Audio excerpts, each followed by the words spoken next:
Hiyo njema ambayo Mungu wetu ametuwezesha mara nyingine tena kutukusanya mbele zake, kama jinsi vile kuku anavyokusanya vifaranga zake chini ya mabawa zake, akiwa na makusudi yaliyo mema juu ya kila mmoja wetu. Bwana Yesu asifiwe. Nashukuru Mungu kwa ajili ya wewe ambaye umepatikana katika nyumba ya Bwana. Najua kwamba sio bure. Bwana haimaanisha kwamba sisi ni wazuri tu sana ama sisi ni wema tu sana mbele za Mungu, hapana. Bwana Yesu asifiwe. Ni kwa neema ya Bwana ndio imetufanya jinsi vile tulivyo asubuhi ya leo. Bwana Yesu asifiwe. Na naamini ya kwamba asubuhi ya leo Mungu anaenda kukubariki. Bwana Yesu asifiwe. Nashukuru Mungu kwa ajili ya wageni wetu ambao wametoka kwa kanisa la Ukunda, wakaona ya kwamba ni vizuri wakaungane pamoja nasi. Bwana Yesu asifiwe. Nasema tu kwamba Mungu akaweze kuwabariki, akaweze kuwatia nguvu mara nyingine tena. Bwana Yesu asifiwe. Nasi tumefurahi uwepo wenu katikati yetu, tumefurahi kuwepo kwenu katikati yetu, maana Mungu ametupenda na ametujalia asubuhi ya leo ya kwamba tukaweze kuwa pamoja na nyinyi, na inatia moyo na inafurahisha na inapendeza machoni pa Bwana. Bwana Yesu asifiwe. Sasa asubuhi ya leo ningependa tukaweze kufundishana neno la Mungu, kwa sababu naamini katika kufundisha neno la Mungu, maana tunaishi nyakati ambazo Yoeli alisema kwamba kutakosekana neno la Mungu. Maana tunaishi nyakati ambapo kumejaa sarakasi na maajabu katika nyumba ya Mungu. Bwana Yesu asifiwe. Kuna vitu vingi vya kubonishwa ambavyo vimeingizwa katika nyumba ya Mungu ambavyo havina msingi wa Mungu, kwa sababu haviambatani na neno la Mungu. Bwana Yesu asifiwe. Lakini sisi tuko hapa ili ya kwamba tukafundishane neno la Mungu, ya kwamba tubarikiwe tukiwa hapa, na pia tunapofika mbinguni tukaweze kubarikiwa hivyo hivyo. Bwana Yesu asifiwe. Kwa sababu Yesu, wanafunzi wake akamuuliza Yesu, sisi tunakufuata Yesu, tumeacha vitu vyote, tumeacha wake zetu, tumeacha watoto wetu, tumeacha ng'ombe zetu, mbuzi zetu, ng'ombe wetu, na tumeamua kuambatana na wewe. Sisi Yesu tutapata nini? Bwana Yesu asifiwe. Na nafurahi kwa ajili ya hawa wanafunzi, kwa sababu waliuliza swali ambayo ni swali muhimu sana, na ni swali ambayo inakupasa wewe na mimi tukapate kujiuliza tunapopatikana katika nyumba ya Mungu. Bwana Yesu asifiwe. Yesu akamwambia kwamba hapa duniani mtabarikiwa. Bwana Yesu asifiwe. 10, 30, 60 hadi 100. Bwana Yesu asifiwe. Na pia kule kwa Baba pia tutabarikiwa. Bwana Yesu asifiwe. Maana sisi ni wabarikiwa. Bwana Yesu asifiwe. Kila anayeitanishwa na Yesu Kristo yeye ni mbarikiwa. Ni sisi ndio hatujajitambua, ni sisi ndio hatujaelewa kwamba sisi tumebarikiwa. Sisi si kama watu wa ulimwengu. Bwana Yesu asifiwe. We are more peculiar. Tuko zaidi. Bwana Yesu asifiwe. Maana sisi ni washindi wa washindi. Bwana Yesu asifiwe. We are the conquerors of conquerors. Bwana Yesu asifiwe. Sasa asubuhi ya leo ningependa tukafundishane neno la Mungu, kwa sababu mimi napenda kufundisha neno la Mungu. Maana kanisa linapofundishwa neno la Mungu, kanisa linadhibitika na kanisa linapeleka mizizi. Bwana Yesu asifiwe. Maana watu wengi wameweka imani yao katika miujiza. Watu wengi wameweka imani yao katika madhihirisho, lakini ni vizuri ya kwamba tukaweze kuweka imani yetu katika neno la Mungu. Bwana Yesu asifiwe. Maana neno la Mungu ndilo litakalo kuingiza wewe katika neno la Mungu, ulitia katika matendo. Bwana Yesu asifiwe. Acha tukajifundishe kulitia neno la Mungu katika matendo. Bwana Yesu asifiwe. Haleluya. Maana tunapofanya hivyo tutadhibitika katika maisha yetu, na milango zilizofungwa zitafunguliwa, kwa sababu neno la Mungu linasema. Bwana Yesu asifiwe.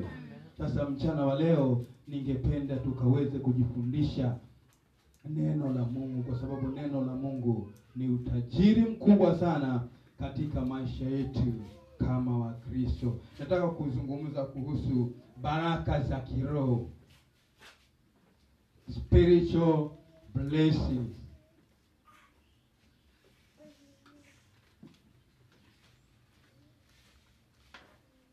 Na tutasoma katika kitabu cha Waefeso kuanzia mlango wa 1 mlango wa kwanza kuanza kifungu cha kwanza na tutaendelea.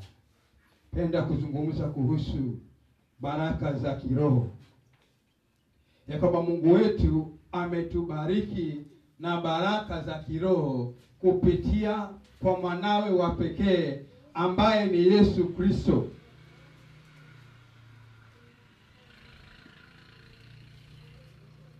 Waefeso 1 kuanzia kifungu cha kwanza na tutaendelea mpaka 13.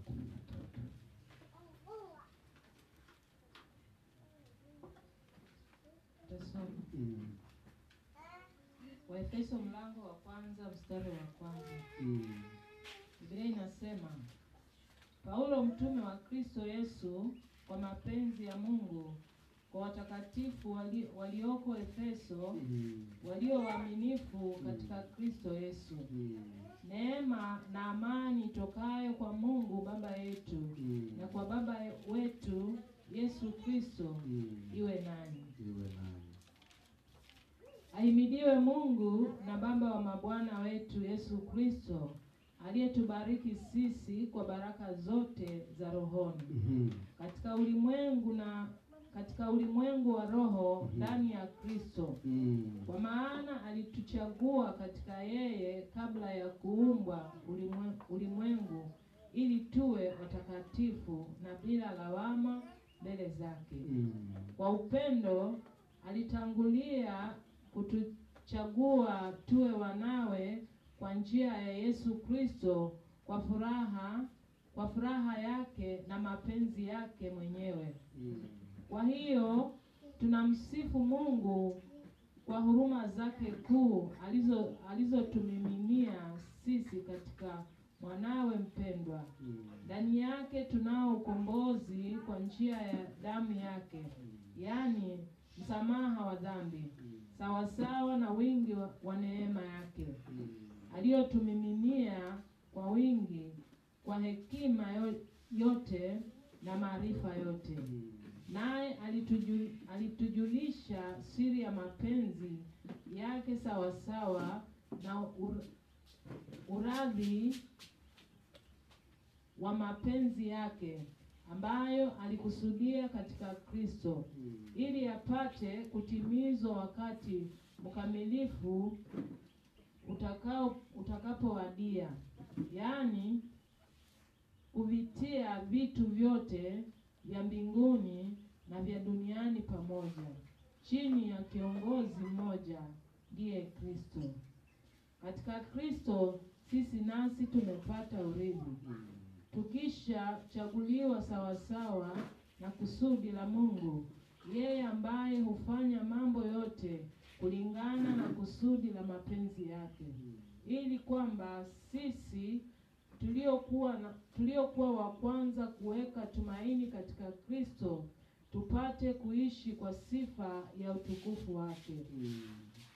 Ninyi pia mliingia ndani ya Kristo mliposikia neno la kweli, injili ya wokovu wenu.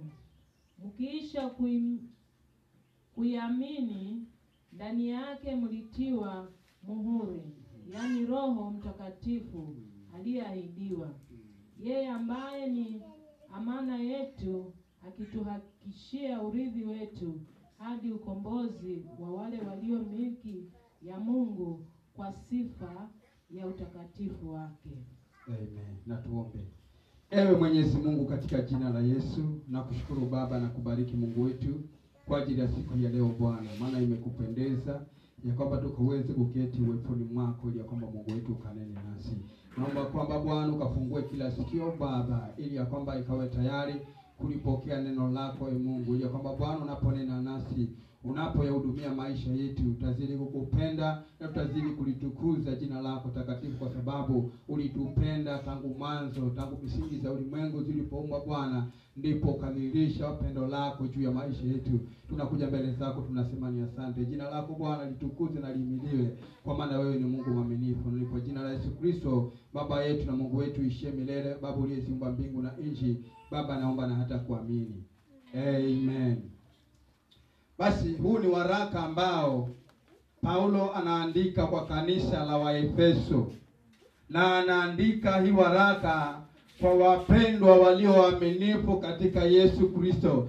Sio wapendwa ambao hawatembei katika njia za Mungu, sio wapendwa ambao ni wakora, hapana, bali ni wapendwa walio waaminifu katika Yesu Kristo. Sasa anawaambia ya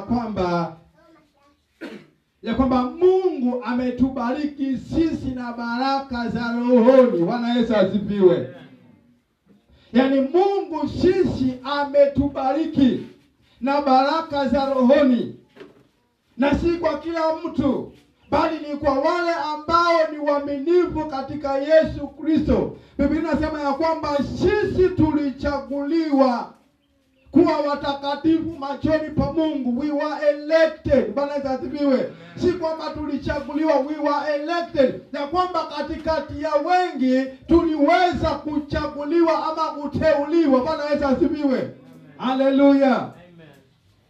Yaani inapokuja upande wa uteuzi ni kwamba kuna watu wengi ambao wanahitaji ile kitu ambacho pengine wewe unahitaji. Bwana asifiwe. Na sasa katika wale wengi ambao wanahitaji, Biblia inasema kwamba sisi tukateuliwa na Mungu ya kwamba tuwe watakatifu mbele zake. Bwana asifiwe. Si kwamba tulikuwa wazuri, si kwamba tulikuwa wema, lakini kwa ajili ya kumwamini Yesu Kristo na kumpenda Yesu Kristo kwa Mwokozi wa maisha yetu, Biblia inasema kwamba sisi tumeteuliwa na Mungu. Bwana asifiwe. Hebu tusome hicho kifungu cha 4.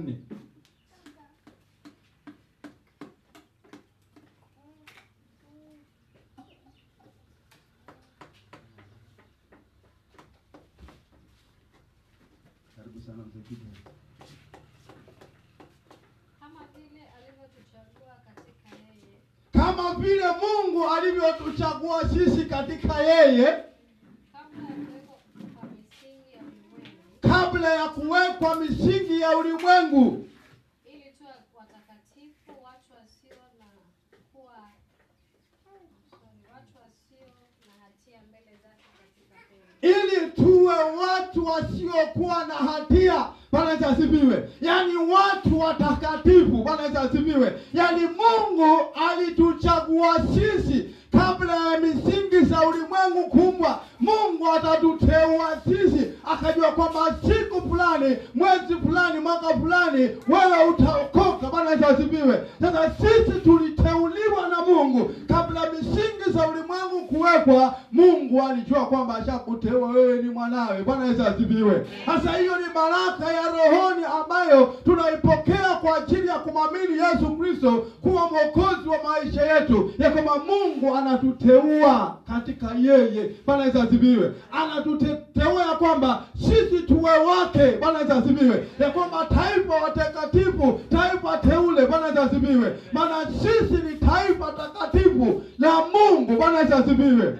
Tunapomkiri Yesu Kristo na kumwamini Yesu Kristo katika maisha yetu, Bwana asifiwe, tunapata baraka ya rohoni ya kwamba sisi tumeteuliwa na Mungu. Bwana asifiwe. Sasa ni jambo la kufurahisha na ni jambo la kupendeza mbele za Mungu kujua kwamba wewe umeteuliwa na Mungu kuwa wa Mungu. Bwana asifiwe. Pige Bwana Yesu makofi mazuri. Haleluya. Ya kwamba Mungu ametuteua, ya kwamba Mungu amekuteua wewe, ya kwamba wewe ukaweze kuwa mwanawe, ya kwamba wewe ukaweze kuwa wa upande wake. Kwa hivyo sisi tumeteuliwa, na kabla misingi za ulimwengu kuumbwa Mungu alikuwa ashakuteua tayari. Bwana asifiwe. Mungu alikuwa ashajua kwamba wewe ni wake. Sasa tembea ukijua kwamba wewe ni wa Mungu. Bwana asifiwe. Na ukitembea ukijua kwamba wewe ni wa Mungu, hautaogopa wachawi. Bwana asifiwe. Hautaogopa waganga. Bwana asifiwe. Hautaogopa jambo lolote katika maisha yako, kwa sababu unajua kwamba wewe uko na Mungu. Bwana asifiwe. Ndio Paulo akasema ya kwamba alipokuwa anaandaliwa kwamba aende Yerusalemu, na kule Yerusalemu alijua kwamba kuna watu walikuwa na mpango ya kwamba wamuue, wamwangamize. Bwana asifiwe. Lakini Lakini Paulo akasema kwamba sio mimi ninayeishi, bali ni Kristo anayeishi ndani yangu. Yaani Paulo anasema kwamba sihesabu maisha yangu kuwa kitu, si chochote, kwa sababu mimi nina Kristo. Bwana Yesu asifiwe. Maana mimi nimekufa na kufufuka kwa ajili ya Yesu Kristo. Bwana Yesu asifiwe. Haleluya. Sasa ni jambo la kupendeza ya kwamba wapendwa, sisi tumeteuliwa na Mungu. Sasa tembea kama mtu ambaye umeteuliwa na Mungu. Tembea kama mtu unayejua kwamba wewe una Mungu. Amen. Na mtu ambaye ana Mungu hana wasiwasi.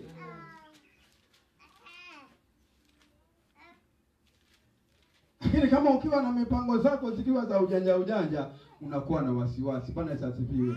Lakini ukijua kwamba mimi nimeteuliwa, kwamba mimi ni wa Mungu, Bwana Yesu asifiwe, tembea kwa ujasiri. Bwana Yesu asifiwe. Ukijua kwamba mimi ni zaidi ya washindi. Bwana Yesu asifiwe. You are more than the conquerors. Bwana Yesu asifiwe. Maana wewe ni zaidi ya washindi kwa sababu wewe uko na Mungu. Bwana Yesu asifiwe. Kwa sababu Mungu ni sehemu yako. Bwana Yesu asifiwe. Maana amekuchagua wewe kuwa wake. Bwana Yesu asifiwe. Sasa sisi ni wa Mungu. Tusomewe kitabu cha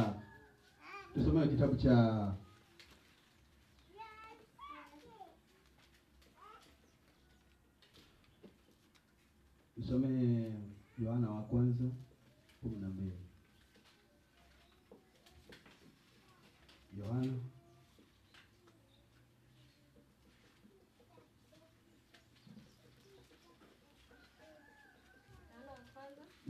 John chapter number 1. John chapter number 1. John chapter number 1 verse 12.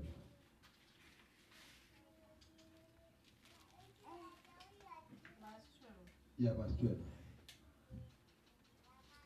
Bali wote waliompokea aliwapa uwezo wa kufanyika watoto wa Mungu. Bali wote waliompokea Yesu Kristo walipewa uwezo wa kufanyika wana wa Mungu. Bwana Yesu asifiwe. Na ni nani? Ni wewe na mimi. Bwana Yesu asifiwe. Kwamba sisi ni wana wa Mungu. Kwamba Mungu ametuteua sisi, kwamba sisi tukafanyike kuwa nini? Watoto wake. Na ni wale waliomwamini nani? Yesu Kristo. Bwana Yesu asifiwe. Haleluya. Tusome verse number 5. Hiyo Efeso.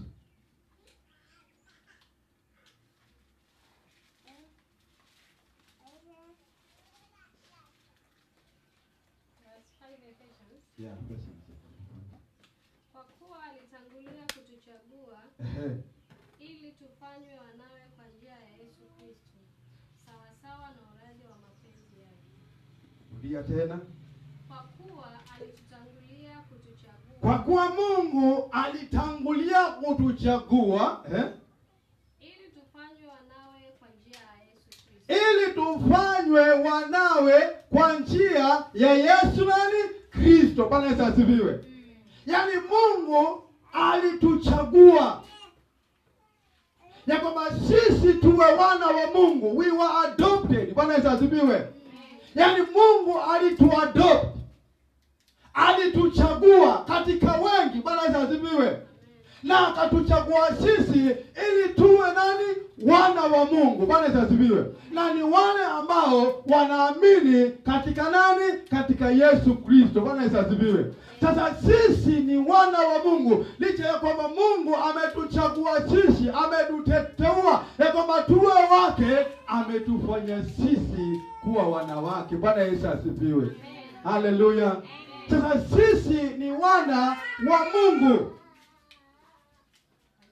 Yaani Mungu ametufanya sisi wale ambao tulikuwa tufai, wale ambao tulikuwa tustahili, akatuadopt. Yaani adoption ni kwa mfano, si mimi na Joy na Seth na Dani. Bwana Yesu asifiwe. Haleluya. Sasa kwa vile na Joy na Seth na Dani, nikitaka kuadopt mtoto mwingine nimfanye kuwa wangu, nitamchukua huyu anaitwa nani? Raeli. Nitamchukua Raeli nimfanye kama mtoto wangu, nimpe kila aina ya chochote anachohitaji kama watoto wangu. Bwana Yesu asifiwe. Equal, the same. Bwana Yesu asifiwe. Yaani sawa sawa na jinsi vile ninavyoweza kumfanyia mtoto wangu ndivyo ninavyostahili nimfanyie Raheli, kwa sababu nimemwadopti kuwa mtoto wangu. Bwana Yesu asifiwe. Hasa vile Kristo anavyofanyiwa kuwa mwana wa Mungu, hivyo ndivyo vile pia wewe Mungu anavyokufanyia. Bwana Yesu asifiwe. Kwa sababu sisi tumekuwa adopted na kufanyika wana wa Mungu. Bwana Yesu asifiwe. Sasa sisi tuko na right ya kushiriki chochote kile ambacho Kristo anastahili kukirithi, nasi pia vivyo hivyo tunastahili. Kwa sababu gani? Sisi tumekuwa adopted pamoja na Kristo, tumefanyika kuwa wana wa Mungu pamoja na Yesu Kristo. Bwana Yesu asifiwe. Sasa we have the right, tuna haki mbele za Mungu, maana sisi ni wana wa Mungu, na kama mwana wa Mungu tembea kama mwana wa Mungu. Bwana Yesu asifiwe. Yesu alikuwa mtakatifu, tembea katika utakatifu. Bwana Yesu asifiwe. Yesu alikuwa mnyenyekevu, tembea katika ile roho ya unyenyekevu. Bwana Yesu asifiwe. Yesu alikuwa mvumilivu, nawe pia hivyo hivyo tembea katika uvumilivu. Bwana Yesu asifiwe. Na unapofanya hivyo utashiriki baraka za kiroho za Mungu. Bwana Yesu asifiwe. Because kwa sababu sisi wale ambao tulikuwa hatustahili, wale ambao tulikuwa na mawaa, tulikuwa tufai mbele za Mungu, we were adopted. Bwana Yesu asifiwe. Ya kwamba sisi tuliteuliwa na tukachaguliwa na Mungu kufanyika wana wa Mungu. Bwana Yesu asifiwe. Sasa tembea ukijua kwamba, ndugu yangu ama dada yangu, ya kwamba wewe ni mwana wa Mungu. Bwana Yesu asifiwe.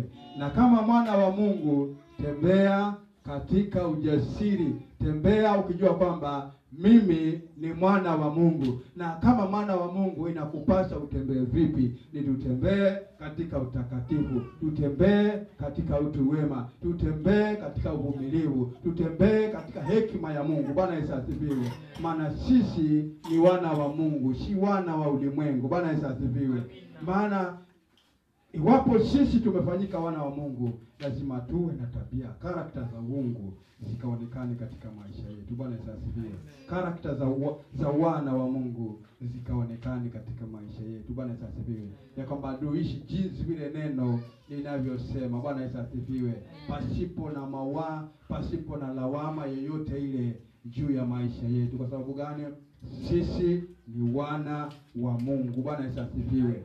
Sisi tumeteuliwa na Mungu, tumechaguliwa na Mungu ili sisi tuwe wake, maana alituchagua tangu hapo mwanzo. Bwana Yesu asifiwe. Sasa sisi tumefanyika kuwa wana wa Mungu. Bwana Yesu asifiwe. Haleluya. Na katika baraka zozote zile tunazishiriki. Kwa sababu gani? Sisi tumefanyika wana wa Mungu. Bwana Yesu asifiwe. He has granted us full status to be the children of God. Hallelujah. Ametupa kibali, ametupa nafasi ya kwamba sisi ni wana wa Mungu. Bwana Yesu asifiwe. Sasa tembea ukijua kwamba wewe ni mwana wa nani? Wa Mungu. Gideon, tembea ukijua kwamba wewe ni mwana wa nani? Mwana wa Mungu. Bwana Yesu asifiwe. Tabia za uungu zikaonekane katika maisha yetu.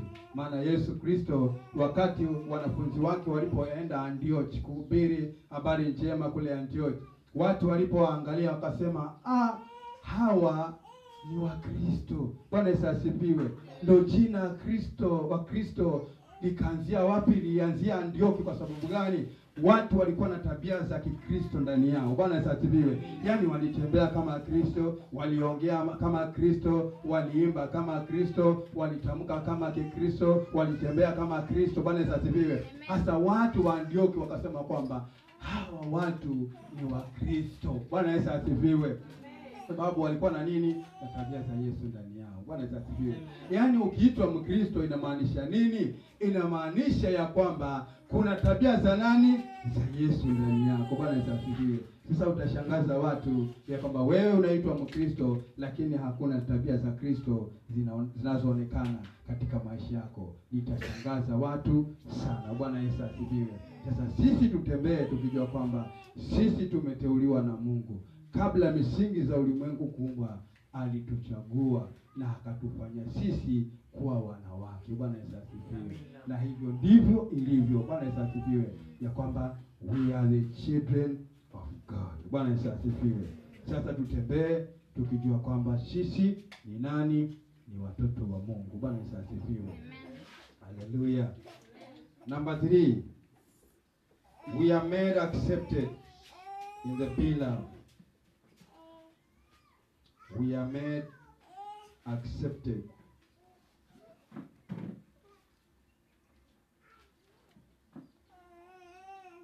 We are made accepted in the beloved.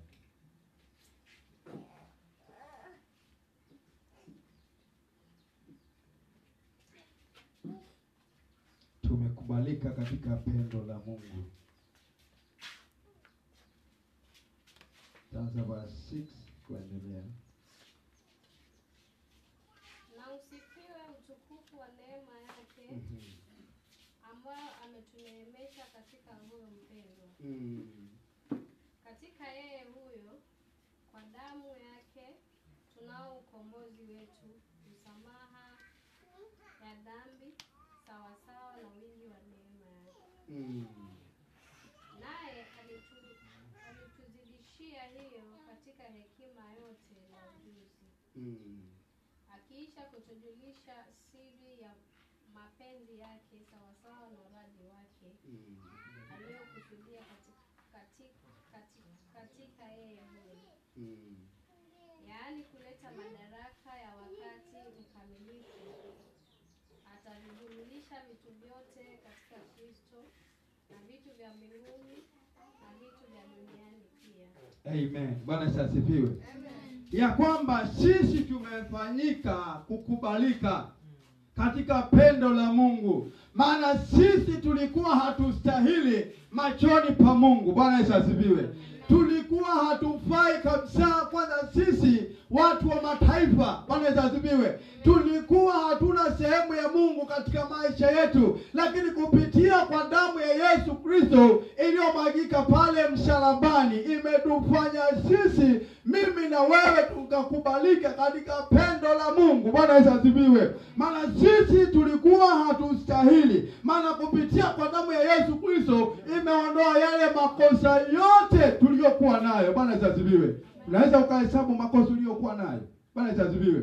Kuna wengine waliua, kuna wengine wakaiba, kuna wengine wakafanya mambo ambayo hayampendezi Mungu. Bwana Yesu asifiwe. Lakini kupitia kwa damu ya Yesu Kristo, hii damu ya Yesu Kristo ikatusafisha kabisa, ikatoa kila makosa, ikatoa kila uovu uliokuwa ndani yetu. Bwana Yesu asifiwe. Kila makosa ambayo tulihesabiwa, ambayo tulifanya kabla hatumjue Yesu Kristo, yale makosa yote yakafanyika nini? Yakaondolewa. Bwana Yesu asifiwe. Na kwa njia ya neema ya kupitia kwa Yesu Kristo, sisi tukafanyika kukubalika katika pendo la nani? Katika pendo la Mungu. Bwana Yesu asifiwe. Maana tulikuwa hatufai, tulikuwa hatustahili mbele za Mungu, tulikuwa hatustahili kusimama machoni pa Mungu, lakini leo hii tunaweza kusimama mbele za Mungu tukisema Baba, tunakuhitaji, tukisema Baba tutembelee, tukisema Bwana tunakuhitaji katika maisha yetu. Bwana Yesu asifiwe. Na Mungu anasikia maombi yetu, na Mungu anasikia kilio chetu. Kwa sababu gani? Yale makosa yaliyokuwa juu yako, Bwana Yesu asifiwe, yale uliyokuwa umeandikiwa wewe, yote yaliondolewa kupitia kwa nini? Kwa damu ya Yesu Kristo. Bwana Yesu asifiwe. Sasa saa hii we are perfect. Bwana Yesu asifiwe. We are perfect before God. Tunastahili mbele za Mungu. Maana sisi ni watu wakamilifu, watu wasiokuwa na mawaa. We are blameless machoni pa Mungu, watu wasiokuwa na doa, watu wakamilifu. Bwana Yesu asifiwe. Tukafanyika kuwa watu wakamilifu machoni pa Mungu. Kwa hivyo sisi tumekamilika machoni pa Mungu. Bwana Yesu asifiwe. We are made perfect. Bwana Yesu asifiwe. Hatuna mawaa, hakuna shtaka lolote juu ya maisha yako, hakuna jambo lolote ambalo mtu anaweza kushtaki nalo mbele za Mungu, yale yanayojulikana na yale yasiyojulikana. Bwana Yesu asifiwe. Baada ya kwamba ulipompokea Yesu Kristo, makosa yote yakaondolewa juu yako. Bwana asifiwe. Tukakamilishwa mbele za Mungu, maana sisi ni wana wa Mungu. Bwana asifiwe. Na kwamba tumekubalika katika pendo la Mungu. Ni jambo la kufurahisha sana, ni jambo la kumshukuru Mungu kwa sababu ametubariki sisi na baraka hizi zote. Bwana asifiwe. Kwa sababu wakati ule tulikuwa tumjui Mungu, wakati ule tulikuwa tustahili, alimtuma Yesu Kristo kwa ajili yetu, akamwaga damu yake msalabani, ili ya kwamba sisi tukaweze kukubalika katika nini? Katika pendo la Mungu. Bwana Yesu asifiwe. Haleluya. Amen. So we are accepted. Tumekubalika machoni pa Mungu. Number 4, we are redeemed through the blood of Jesus. We are redeemed. He has buy our freedom by paying ransom. He has buy our freedom by paying ransom. Verse number 7. We are redeemed. Katika yeye huyo kwa damu yake tunao ukombozi wetu na msamaha wa dhambi. Bwana Yesu asifiwe. Katika yeye huyo tunao ukombozi kupitia kwa nini? Kwa damu yake, ambaye ni nani? Ni Yesu Kristo. Ya kwamba kupitia kwa damu yake amelipa gharama ambayo sisi, mimi na wewe, hatungeweza kuilipa. Amelipa gharama ya kiwango kikubwa sana, maana alipeana uhai wake kwa ajili ya rafiki zake. Angalia jinsi inavyopendezwa rafiki kutoa uhai wake kwa ajili ya rafiki yake. Ni jambo la kupendeza, maana kupitia kwa yeye huyo ambaye ni Yesu Kristo tumekombolewa. Bwana asifiwe. Mtu mwenye amekombolewa ni mtu ambaye alikuwa hana uhuru.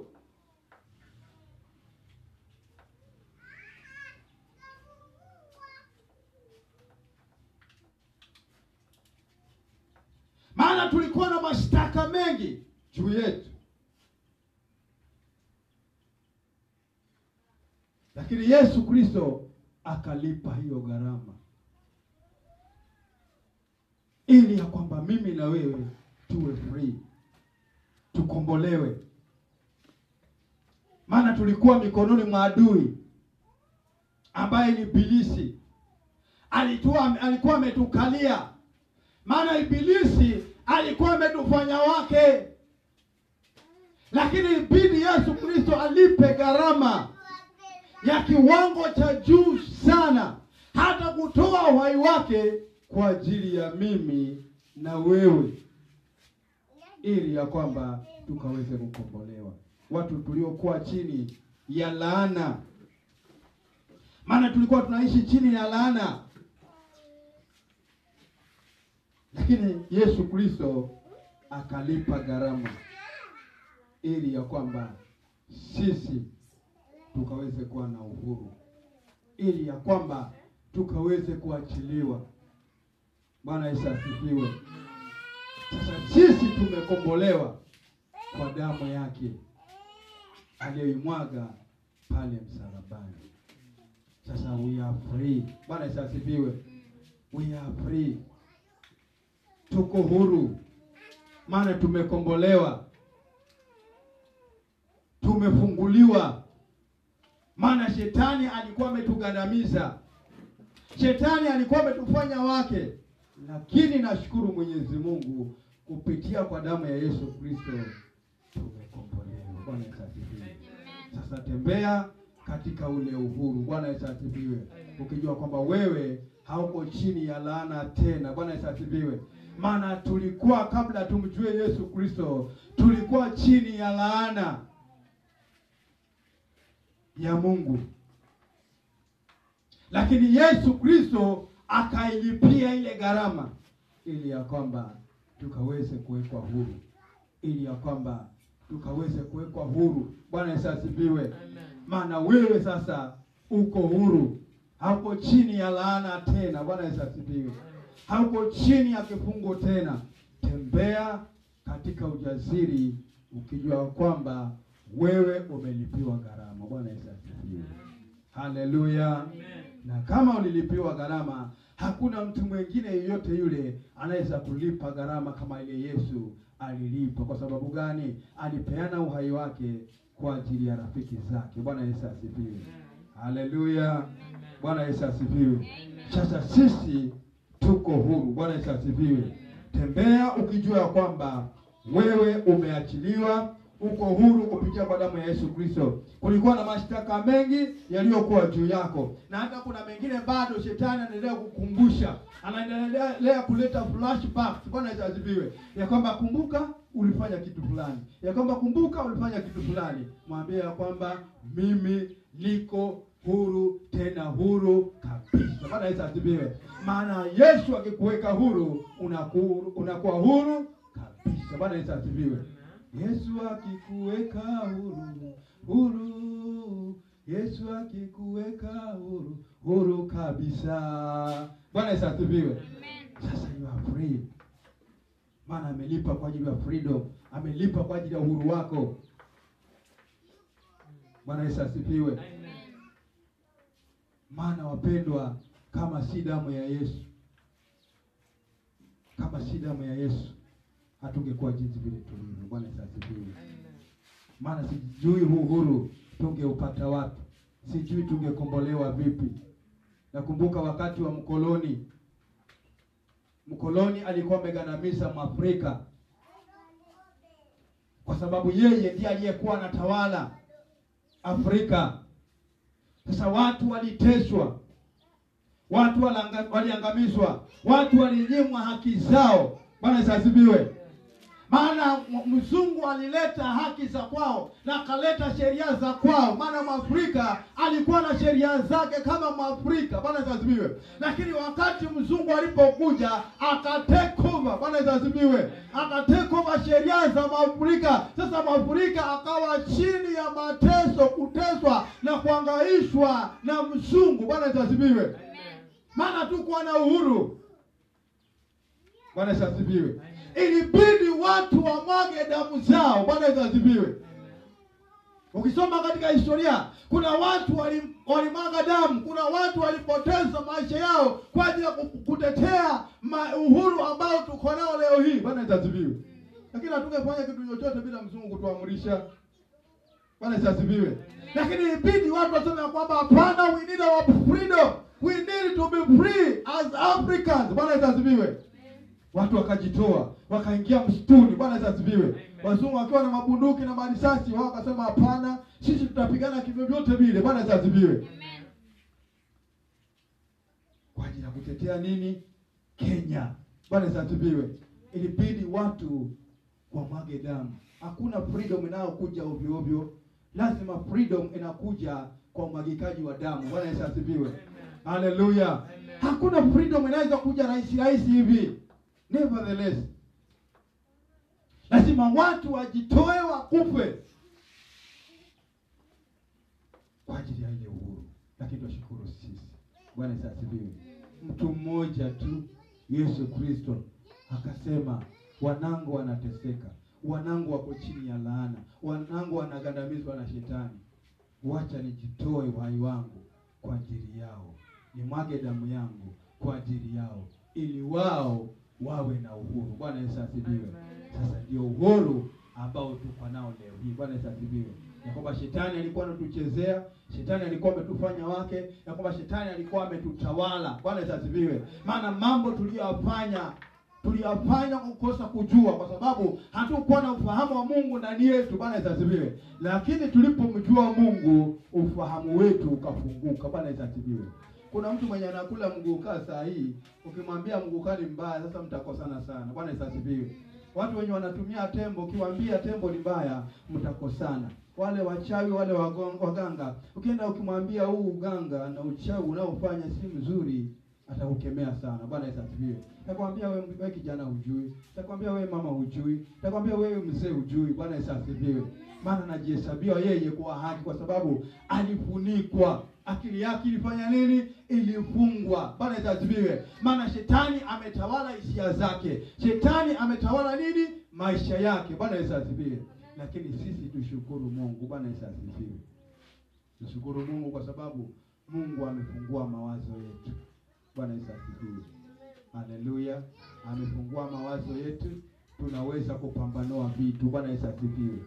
Lakini watu wa ulimwengu hawawezi kupambanua mambo. Ukimwambia mgukani mbaya, nakwambia mgukani mzuri. Bwana Yesu asifiwe. Ukimwambia maisha hayo unayoishi si mazuri, nakwambia yeye ni mazuri. Bwana Yesu asifiwe. Lakini wewe unapopambanua, kwa sababu Mungu amekusaidia, ameweka mind yako free. Bwana Yesu asifiwe. Amekuweka huru, una uwezo wa kupambanua vitu. Bwana Yesu asifiwe. Unajua mtoto hawezi kupambanua vitu. Sasa watu wa ulimwengu ni kama watoto wadogo. Hata akipata jongo anaingiza mdomoni. Bwana Yesu asifiwe. Ukimwambia hii mguka kule inatoka, wanapiga dawa leo, kesho wanaileta sokoni. Bwana Yesu asifiwe. Kila anakula sumu. Bwana Yesu asifiwe. Lakini ukimwambia hivyo, anakwambia wewe kwanza hujui. Bwana Yesu asifiwe. Maana anataka hata asifanye nini? Ipande. Bwana Yesu asifiwe. Na unasikia kwamba kizazi ambacho ni cha leo, kile ambacho kimepotelea katika mihadarati, tunaendelea kufanya nini? Kukipoteza. Bwana Yesu asifiwe. Haleluya. Bwana Yesu asifiwe. Kwa sababu gani? Wameharibiwa na mihadarati. Maana akili zao zimefungwa. Hawako na uhuru ndani yao. Bwana Yesu asifiwe. Lakini sisi tushukuru Mungu kwa sababu we are free. Bwana Yesu asifiwe. Ya kwamba sisi tumekombolewa. We are redeemed kupitia katika damu ya Yesu Kristo. Now we are free. Bwana Yesu asifiwe. Kwa sababu amelipa nini? Amelipa gharama. Number 5. Tusomewe number 5. So verse 5. Tusomewe verse 8, 10. Knowing the master of his will. Verse 8. Yeah. Naye alituzidishia hiyo katika hekima yote Ametuzidishia hiyo katika hekima yake na ujuzi. Akisha kutujulisha siri ya mapenzi yake. Akisha tujulisha siri ya mapenzi yake. Knowing the master of his will. Kujua siri ya mapenzi ya nani? Ya Mungu. Endelea. Sawasawa na uradhi wake. Akisha kutujulisha siri ya mapenzi yake sawasawa na uradhi wake. Aliyokusudia katika yeye huyo. Yaani kuleta madaraka ya wakati mkamilifu. Atavijumulisha vitu vyote katika Kristo. Tavijumulisha vitu vyote katika Kristo. Bwana Yesu asifiwe. Yaani Mungu ametujulisha. Bwana Yesu asifiwe. Amen. Ya kwamba sisi tunaweza kujua siri za Mungu. Bwana Yesu asifiwe. Amen. Na mapenzi ya Mungu katika maisha yetu. Kwa nini? We have an eternal home. Bwana Yesu asifiwe. Ya kwamba Yesu Kristo akasema kwamba naenda kuandalia nini? Makao. Bwana Yesu asifiwe. Kwa hivyo kuna eternal home kwa ajili yetu. Bwana Yesu asifiwe. Hayo ndiyo mapenzi ya Mungu. Maana ametujulisha sisi mapenzi yake. Yaani wewe unazijua siri za Mungu. Why? Maana sisi ni ambassadors wa Mungu. Bwana Yesu asifiwe. 1 Corinthians chapter number 2 verse 9. 1 Corinthians Chapter number 2 verse 9.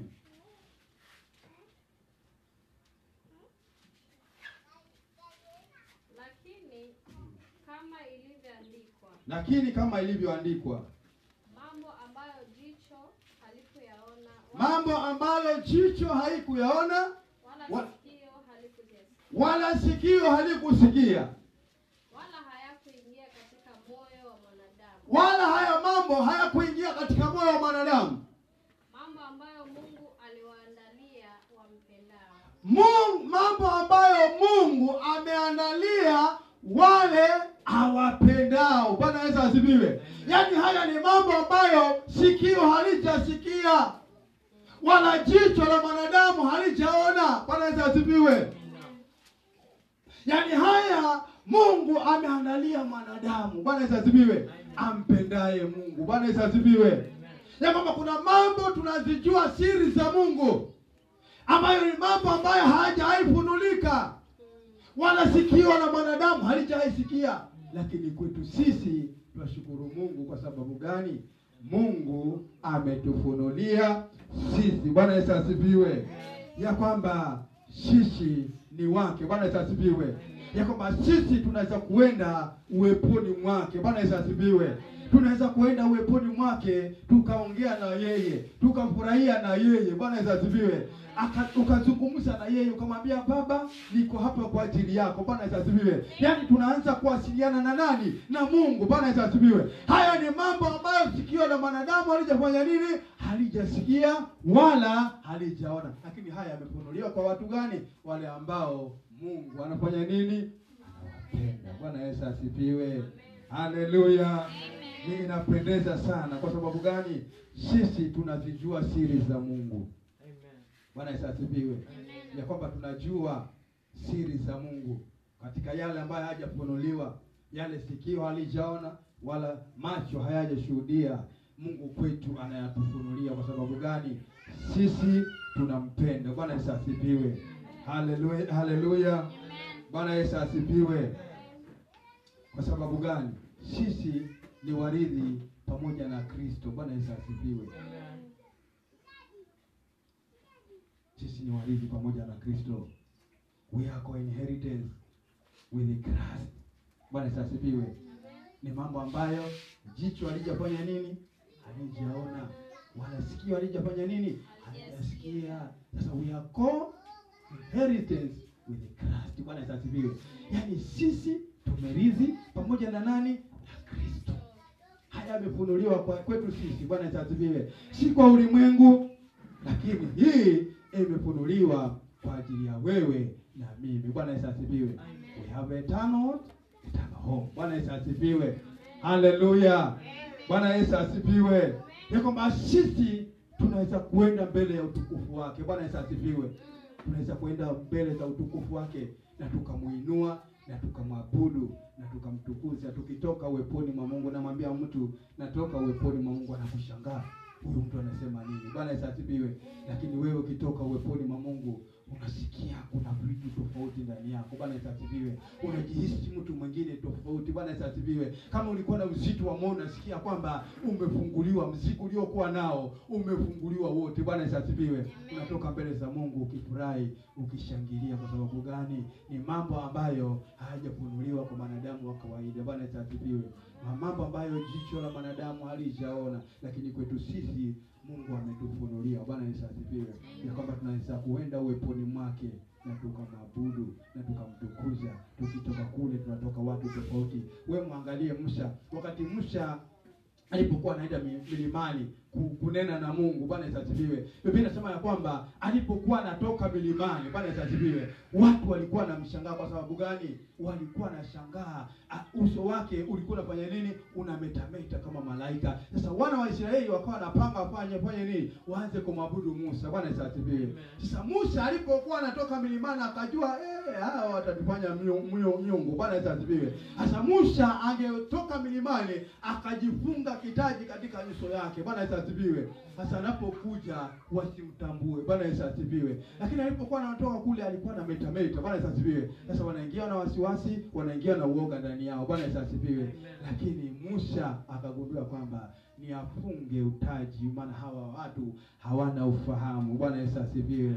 Maana hawajui. Haya yamefunuliwa kwa Musa. Kwa sababu gani? Mungu anampenda nani? Anampenda Musa. Hebu rudia hapo.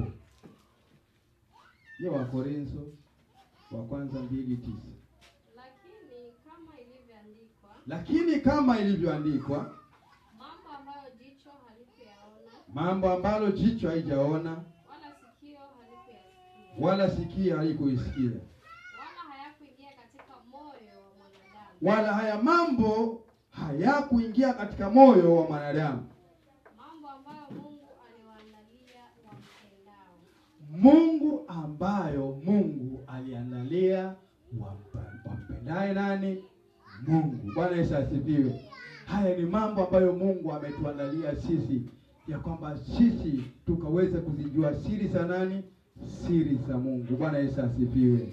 Sasa sisi tunazijua siri za Mungu kwa sababu sisi tunampenda Mungu, kwa sababu sisi tuna Kristo ndani yetu. Bwana Yesu asifiwe. Sasa kama tunazijua siri za Mungu, Bwana Yesu asifiwe, tutembee katika ujasiri tukijua kwamba sisi ni mabalozi wa Mungu, tunawakilisha Mungu katika ulimwengu huu. Bwana Yesu asifiwe. Maana sisi tunazijua siri za Mungu. Bwana Yesu asifiwe. Sasa watu wanapokuona wakuone kama ambassador wa Mungu. Bwana Yesu asifiwe. Wakuone kama ambassador ambayo unawakilisha nini? Ubalozi wa nani? Wa Mungu. Maana wewe ni balozi mteule wa Mungu, kwa sababu ulichaguliwa kabla ya misingi za ulimwengu kuumbwa, na Mungu akakuchagua wewe, akakufanya wewe kuwa wake. Bwana Yesu asifiwe. Haleluya. Bwana Yesu asifiwe. Sasa sisi ni wana wa Mungu. Bwana Yesu asifiwe. Maana tumechaguliwa na Mungu, tumefanyika kuwa wana wa Mungu. Bwana Yesu asifiwe. Basi namba 13. Nanyi pia katika huyo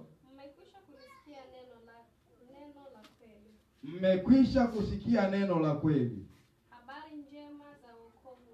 habari njema za wokovu wenu. Tena mmekwisha kumwamini yeye na kutiwa muhuri na Roho yule wa ahadi aliye mtakatifu. Mmekwisha kutiwa muhuri wa yule Roho Mtakatifu. Bwana Yesu asifiwe. You have a seal. Mungu amekustampu. Bwana Yesu asifiwe. Ya kwamba Mungu amekuweka muhuri. Yaani wewe una muhuri wa Mungu. Bwana Yesu asifiwe. Na sijui kama unachelewa ya kwamba uko na muhuri wa Mungu. Bwana Yesu asifiwe. God has stamped you. You have a seal. Bwana Yesu asifiwe. Yaani Mungu amekuweka muhuri. Bwana Yesu asifiwe. Kuna muhuri wa Mungu. Na hakuna mtu ambaye anaweza kuvunja ile muhuri ambaye Mungu aliweka juu yako. Na huu muhuri tunaupata vipi? Kupitia kwa njia ya Roho Mtakatifu. Bwana Yesu asifiwe. Unaona kama pale polisi Mamba, Bwana Yesu asifiwe, wako na siri yao. Bwana Yesu asifiwe. Ukienda wakikuandikia barua, wanaistamp ile barua yako. Bwana Yesu asifiwe. Kuonyesha kwamba hii ni siri. Bwana Yesu asifiwe. Hii ni siri ya kituo fulani cha polisi. Bwana Yesu asifiwe. Haleluya. Sasa mtu yeyote akiona ile lazima aiheshimu. Bwana Yesu asifiwe. Maana ile siri iko na mamlaka. Every seal has got power. Bwana Yesu asifiwe. Hakuna muhuri ambao hauna mamlaka. Ule muhuri unazungumza. Kwa mfano, baada ya kufa kwa Yesu Kristo, baada ya kumsulubisha, wakamweka kaburini. Walipomweka kaburini, yule aliyekuwa anatawala, Bwana Yesu asifiwe, akachukua ile jiwe ambalo lilikuwa limefunikwa, aliyekuwa amefunikiwa Yesu. Biblia inasema kwamba akaifanya stamping. Bwana Yesu asifiwe. Hakuna mtu yeyote angetoa lile jiwe katika amri ya yule aliyekuwa anatawala. Bwana Yesu asifiwe. Amen. Herode. Hakuna. Yaani watu wakiona tu wanaogopa wenyewe. Bwana Yesu asifiwe. The sin is powerful. It has power. Muhuri una nguvu na uko na mamlaka na unazungumza. Unazungumza.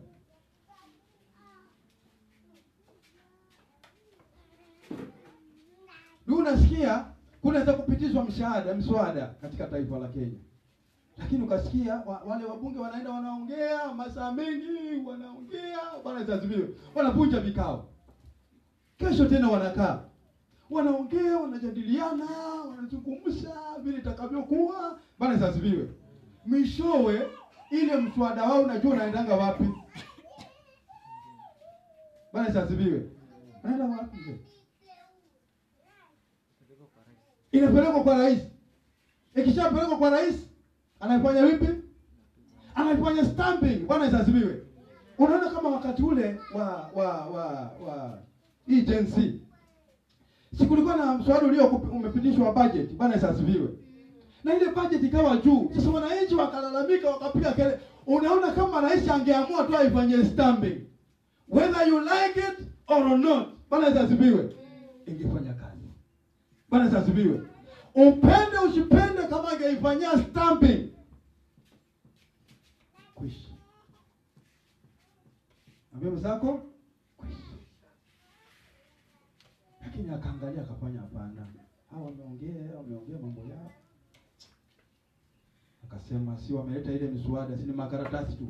Inakuwa na value wakati sasa imefanywa nini? Stamping. Bwana isazibiwe. Lakini bila stamping, hata washinde kule bunge wakiongea, wanashinda ongea, kesho waenda waongee, waandike makaratasi, roli ijae. Bwana isazibiwe. Ipeleke kwa rais, rais aiangalie, aweke kanda. Hakuna kitu kinafanyika. Bwana isazibiwe. Sasa sisi tumefanywa nini? Tumewekwa muhuri. Mwambie mzako nimewekwa muhuri. Umewekwa muhuri na Mungu mpendwa. Bwana Yesu asifiwe. Amen. Na ule muhuri uliowekwa uko na nguvu, uko na mamlaka. Bwana Yesu asifiwe. Uko na nguvu na uko na mamlaka. Na unaweza wa kufanya mambo makubwa. Bwana Yesu asifiwe. Sasa usijidharau, usijidharau. Bwana Yesu asifiwe. Usijidharau, usione ya kwamba mimi siwezi, usione ya kwamba ni mimi tu sistahili. Hapana. Maana kupitia kwa Roho Mtakatifu Mungu ametuwekea sisi muhuri. Bwana Yesu asifiwe. Na hakuna mtu yeyote anaweza kuvunja ile siri. Bwana Yesu asifiwe. It is unbreakable. Bwana Yesu asifiwe. Haiwezi kuvunjwa rahisi. Bwana Yesu asifiwe. Sasa jua kwamba wewe umewekewa muhuri na Mungu. Bwana Yesu asifiwe. Ni kwa sababu gani? Unampenda. Bwana Yesu asifiwe. Lakini ule muhuri unaweza usikose kazi. Bwana Yesu asifiwe. Unaweza ukakosa kazi, kufanya kazi kama wewe haufanyi nini? Haumpendi Mungu. Maana Biblia inasema kwamba hii imefunuliwa kwa wale ambao wanafanya nini? Wanampenda Mungu. Sasa wao wamewekwa nini? Wamewekwa muhuri. Bwana Yesu asifiwe. Muhuri na nani? Na Roho Mtakatifu. Roho Mtakatifu hunena ndani yako. Bwana Yesu asifiwe. Roho Mtakatifu kila unachokifanya anakuambia ni kizuri ni kibaya. Ni wewe tu katae kusikia Roho Mtakatifu anafanya nini? Anazungumza na wewe. Lakini kila wakati, every time, every moment, Roho Mtakatifu anafanya nini? Anazungumza na wewe. Bwana Yesu asifiwe. Ni sisi ndio tunakuwa mioyo migumu, tunaenda kinyume cha Roho Mtakatifu, lakini sisi tumewekewa yule Roho Mtakatifu kuwa muhuri. Maana yeye ndiye anayetuongoza, yeye ndiye anayeshauri njia zetu, yeye ndiye anayetuelekeza katika maisha yetu. Bwana Yesu asifiwe. Sasa ni sisi tuwe waangalifu, tutii, tusikie Roho Mtakatifu aliye ndani yetu, ambaye ni muhuri tuliowekewa, anasema nini katika maisha yangu. Bwana Yesu asifiwe. Tusimame.